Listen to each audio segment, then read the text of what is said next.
Hello guys, good morning. Magluluto tayo ngayon ng kinamatisang manok. So ayan, no, ayan ang mga ingredients natin, kamatis.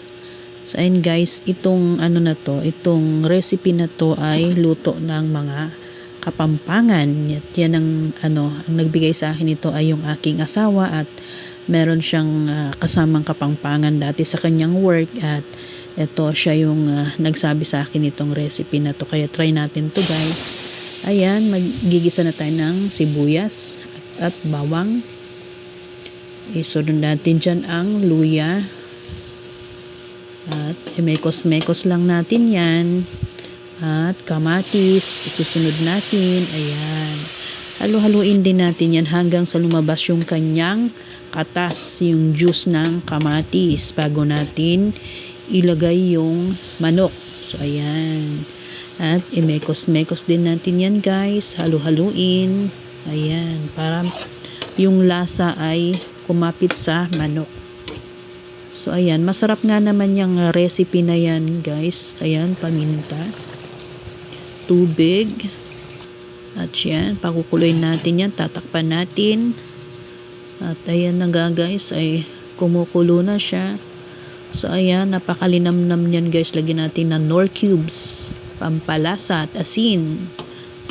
Ayan, sandaling na lang, oras ay maluluto na yan.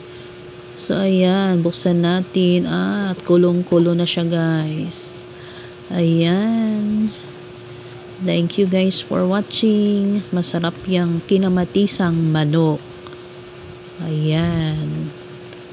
Pinapakulo ko lang ng husto para yung katas ng kamatis talaga ay lumabas. Ayan. Kaya maya-maya lang ay kainan na. Kainan na naman ng tanghalian. So ayan guys, napakasarap niyang kinamatisang manok. So ayan. Yung asawa ko ang nagbigay niyan sa akin yung recipe na yan.